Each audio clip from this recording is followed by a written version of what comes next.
നമ്മുടെ പുതിയ വീഡിയോയിലേക്ക് എല്ലാവർക്കും സ്വാഗതം. ഇന്നും ഒരു സ്നാക്സ് റെസിപ്പിയാണ്. ഗോതമ്പ് പൊടി വെച്ച് വളരെ എളുപ്പത്തിൽ ഉണ്ടാക്കാൻ പറ്റിയ നല്ലൊരു ഗോതമ്പ് പത്തിരിയുടെ റെസിപ്പിയാണ്. അതിനായി ഒരു ബൗളിലേക്ക് 1 കപ്പ് ഗോതമ്പ് പൊടി ഇട്ട് കൊടുക്കാം. ഇനി അതിൻ്റെ പകുതി മൈദയും കൂടെ ചേർത്ത് കൊടുക്കുന്നുണ്ട്. ആവശ്യത്തിന് ഉപ്പ്. ഇനി ഒരു 3 ടേബിൾ സ്പൂൺ പുളിയില്ലാത്ത നല്ല കട്ട തൈരും കൂടെ ഒന്ന് ചേർത്ത് കൊടുക്കാം. ഇനി ഇതെല്ലാം കൂടി നന്നായി ഒന്ന് മിക്സ് ആക്കിയിട്ട് കുറേശ്ശെ വെള്ളം ചേർത്ത് ഒന്ന് കുഴച്ചെടുക്കണം. നമ്മൾ ചപ്പാത്തിക്കൊക്കെ കുഴച്ചെടുക്കുന്ന പോലെ. ഇനി ഇതിൻ്റെ ഫില്ലിംഗ് ഒന്ന് റെഡിയാക്കി എടുക്കണം. അതിനായിട്ട് ഒരു പാനിലേക്ക് ഓയിൽ ഒഴിച്ചു കൊടുത്ത് അല്പം ജീരകം ഇട്ട് കൊടുക്കാം. ഈ ഒരു ജീരകം ഒന്ന് പൊട്ടി വന്ന് കഴിയുമ്പോഴത്തേക്കിന് ഇതിലേക്ക് ചെറുതായി അരിഞ്ഞെടുത്ത സവോള ചേർത്ത് കൊടുക്കാം. ആവശ്യത്തിന് ഉപ്പും കൂടെ ചേർത്ത് ഒന്ന് വഴറ്റിയെടുക്കണം. ഇതിൻ്റെ കളറൊന്ന് ചെറുതായി ഒന്ന് മാറി വന്ന് കഴിയുമ്പം ഇതിലേക്ക് അല്പം കറിവേപ്പില, ഒരു 3 പച്ചമുളക് ചെറുതായി അരിഞ്ഞതും കൂടി ഒന്ന് ചേർത്ത് കൊടുക്കാം. ഇതിലേക്ക് നിങ്ങൾക്ക് ഇഷ്ടമുള്ള വെജിറ്റബിൾസ് ചേർത്ത് കൊടുക്കാവുന്നതാണ്. ഞാനിപ്പം ഒരു ക്യാരറ്റ് ചെറുതായി ഗ്രേറ്റ് ചെയ്ത് ചേർത്ത് കൊടുക്കുന്നുണ്ട്.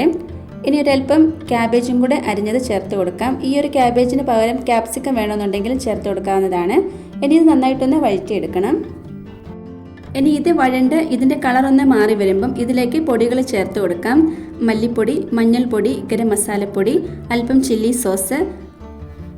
റെഡ് ചില്ലി സോസ് ഇല്ലെങ്കിൽ ഗ്രീൻ ചില്ലി സോസ് ചേർത്താലും മതി. ഇനി ഇതിൻ്റെ പച്ചച്ചുവ മാറി വരുമ്പം ഇതിലേക്ക് 2 മുട്ട പൊട്ടിച്ച് ചേർത്ത് കൊടുത്ത് ഒന്ന് ഡ്രൈ ആക്കി എടുക്കണം.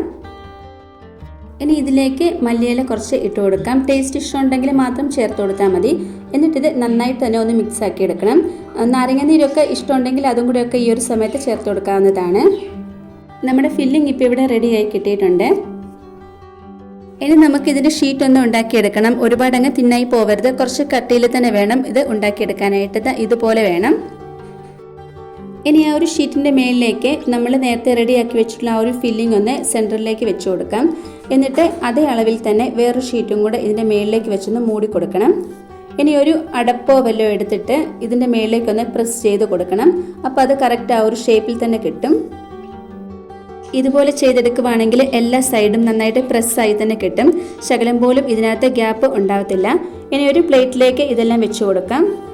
പ്ലേറ്റിലേക്ക് നന്നായിട്ട് ഓയിൽ ഗ്രീസ് ചെയ്തിട്ട് വേണം ഇത് വെച്ച് കൊടുക്കാനായിട്ട്. ഇല്ലെങ്കിൽ നമ്മളിത് എടുക്കുന്ന സമയത്ത് ഇത് പ്രസ്സായി പോകും. ഇനി ഇത് ചൂടായിട്ടുള്ള ഓയിലിലേക്ക് ഇട്ടൊന്ന് ഫ്രൈ ആക്കി എടുക്കാം. ഒരുപാട് സമയമൊന്നും വേണ്ട. വെറും 10 മിനിറ്റ് മാത്രം മതി കേട്ടോ ഇത് ഫ്രൈ ആക്കി എടുക്കാനായിട്ട്. ഒരു സൈഡ് കുക്കായി വന്ന് കഴിയുമ്പം ഇതുപോലെ ഒന്ന് മറിച്ചിട്ട് കൊടുക്കാം. 2 സൈഡും നല്ലൊരു ഗോൾഡൻ കളർ ആയി കിട്ടിയിട്ടുണ്ട്. ഇനി ഇതൊന്ന് കോരി മാറ്റാം. ഇനി നമുക്ക് ബാക്കിയുള്ളതും കൂടെ ഇതുപോലെ ഉണ്ടാക്കിയെടുക്കാം. നമ്മുടെ സ്നാക്സ് എല്ലാം തന്നെ ഇവിടെ റെഡിയായി കിട്ടിയിട്ടുണ്ട്. ബ്രേക്ക്ഫാസ്റ്റ് ആയിട്ടും ഈവനിങ് സ്നാക്സ് ആയിട്ടും ഒക്കെ ഇത് ഉണ്ടാക്കാവുന്നതേ ഉള്ളൂ. നമുക്കിഷ്ടമുള്ള ഫില്ലിംഗ് ഇതിലേക്ക് വെച്ച് കൊടുത്ത് ഉണ്ടാക്കിയെടുക്കാവുന്നതാണ്. പനീർ പൊടിച്ചത്, അതുപോലെ തന്നെ ഉരുളക്കിഴങ്ങ്, ചിക്കൻ വേവിച്ചതൊക്കെ ഇതിലേക്ക് വെച്ച് കൊടുത്ത് നമുക്ക് നല്ല ടേസ്റ്റ് ആയിട്ട് ഇത് ഉണ്ടാക്കിയെടുക്കാവുന്നതാണ്.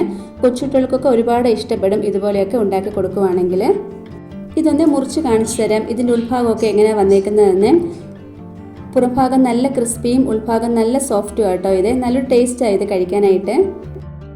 ഇതുപോലെ ആരും ഉണ്ടാക്കി നോക്കിയിട്ടില്ലെങ്കിൽ തീർച്ചയായിട്ടും ഒന്ന് ട്രൈ ചെയ്ത് നോക്കാവുന്നതാണ്. ഇന്നത്തെ നമ്മുടെ ഈ റെസിപ്പി എല്ലാവർക്കും ഇഷ്ടമായി കാണുമെന്ന് വിചാരിക്കുന്നു. ഇഷ്ടമായിട്ടുണ്ടെങ്കിൽ ലൈക്കും കമൻറ്റും സബ്സ്ക്രൈബും ഒന്നും ചെയ്യാൻ മറന്നു പോരുതേ. അടുത്തൊരു വീഡിയോയിൽ കാണാം. താങ്ക്